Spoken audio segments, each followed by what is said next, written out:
네, 지난 11일이죠. 청와대 국민청원 게시판에 공군 병사가 부모 재력으로 특혜를 누리고 있다. 황제 군 생활을 한다는 청와대 국민청원에 글이 올라왔는데요. 한 사병이 부사관에게 빨래 심부름을 시킨다. 외출증 없이 밖에 나간다. 이런 내용이 있었어요. 최영일 평론가님. 제가 이걸 유심히 봤습니다. 예. 엊그제거든요.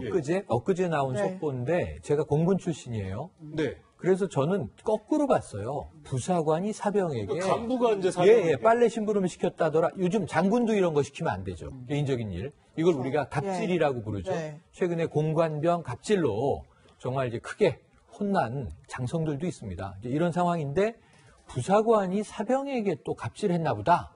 그러면서 이러면 안 되지. 그리고 기사를 보고 깜짝 거꾸로 해요. 계급이 거꾸로 해요.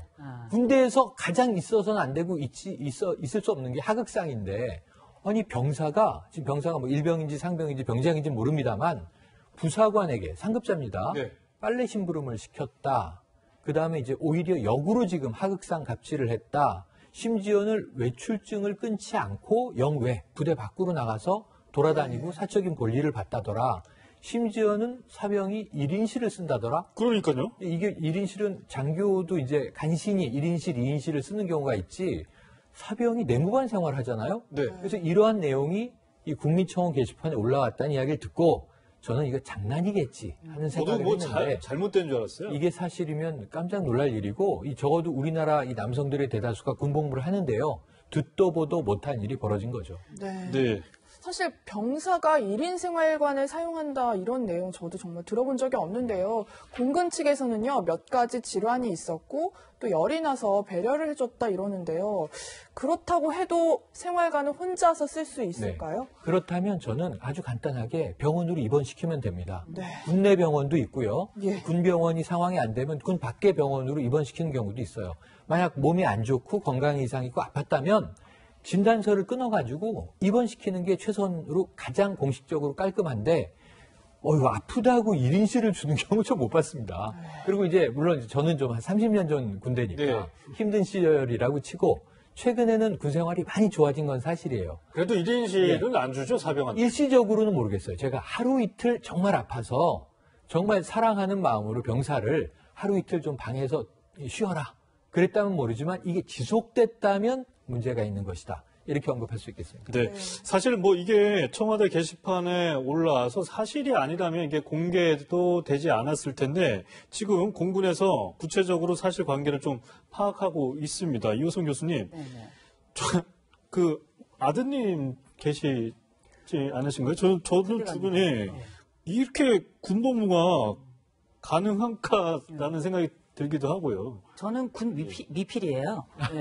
예. 요새 여군도 많으십니다만 저는 뭐 여군을 가지 않았습니다만 실제 생각해보면 군인이 어떤 사람인가, 내가 나라를 위해서 목숨을 바치겠다고 직업으로 선언한 사람들이에요. 그런데 이 군인들이 가지고 있는 가장 중요한 거는 신분사회는 아니나 그 안은 계급사회거든요. 그래서 철저한 계급을 통해 가지고 중요한 건 갑과 을의 관계가 아니라 어떻게 원활하게 나라를 지키고 이 구조를 건강하게 잘 유지해서 위기의 상황에 대처할 것인가. 이게 군인들이 가지고 있는 굉장히 중요한 거고, 거기에 따라서 그 규칙과 구조에 맞춰서 내가 직업 군인으로 선택을 하는 건데, 이런 구조가 완전히 무너져 버린다면 누가 충성하고 누가 헌신하겠어요. 구조가 이런 충성과 헌신을 만들어내는 건데, 저는 이번 얘기를 듣고 제가 군대에 가지 않았음에도 불구하고 이거는 뭔가. 근데 이게 글을 올린 분이 20년 동안 이 군복무를 한 부사관이라는 거예요. 청와대 게시판에 올라가면 누군지 막 뉴스는 얼마나 빠르겠어요. 알려질 수도 있을 거예요. 그런데 너무 어이가 없는 거예요. 군에서 이렇게 올린다는 것 자체가 스스로 되게 이 위험인가 책임을 질 걸 각오하고 올렸다는 거 아니겠습니까? 그럼요. 그러니까 이게 이분이 20년 군 생활을 그냥 다 걸고 한 겁니다. 그리고 이건 있어서도 안 되는 이야기고, 이건 반드시 달라져야 되고 반드시 밝혀져야 되는 일이라고 생각을 했으니 사명감을 가지고 좀 했다고 생각하고요. 이게 유지가 됐을 때 주변의 분들을 다 알았을 텐데 얼마나 다리 풀리겠어요. 이거 뭐 총들 힘이나 생겼겠습니까? 저는 이 부분에 용기를 내신 건 전 너무 잘하시는 일이라고 생각해요. 네. 네, 또 이 청와대 청원에 따르면요, 해당 부대에서 이 병사, 이 문제의 병사가 아버지가 모 대기업의 회장이다 이런 얘기도 있었다라는 그런 얘기가 돌았나 봐요. 그 청원에 이제 뭐 대기업 회장이라고 네. 이렇게 썼는데 네. 아마 이제 그 자세히는 모르는 것 같아요. 왜냐하면 저렇게 대우를 특혜를 받을 정도 되면 뭔가 있는데 아마 내부에서 소문이 대기업 회장이 자녀다 이런 말이 있었던 걸 보입니다. 그런데 네. 지금 언론에 나오는 것은 큰 기업의 부회장 정도라고 금융그룹의 부회장 네네. 아들로 파악이 되고 그런데 이제 있네요. 부회장이라 할지라도 되게 보면 가족 어떤 기업일 수 있잖아요. 네. 그러면 부회장이라도 회장 못지 않는 여기 보니까 계열사가 한 수십 개 되는 것 같습니다. 네네네. 그렇기 때문에 이제 그런 영향력을 미친 것이 아닌가 이분은 이제 이런 문제를 제기하고 있는 거죠.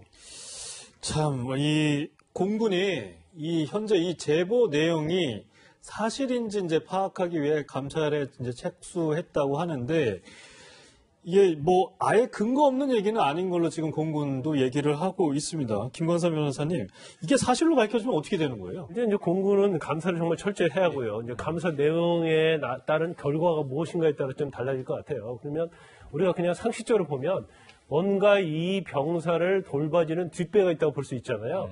그럼 뒷배가 있다 하더라도 아무리 이 병사의 아버지와 그다음에 재력이 좋다 하더라도 그냥 봐주겠습니까?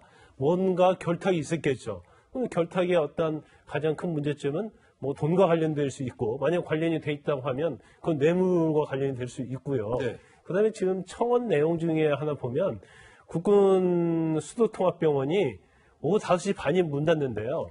근데 외출증을 저녁 9시 반까지 끊어진다는 거죠.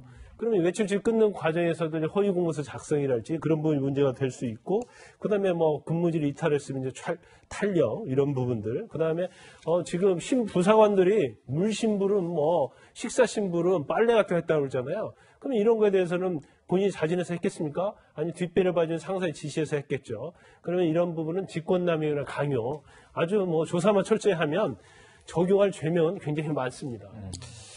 네, 알겠습니다. 예, 뭐 계속해서 사회적으로 갑질 이 논란이 계속 이어지는 것 같습니다.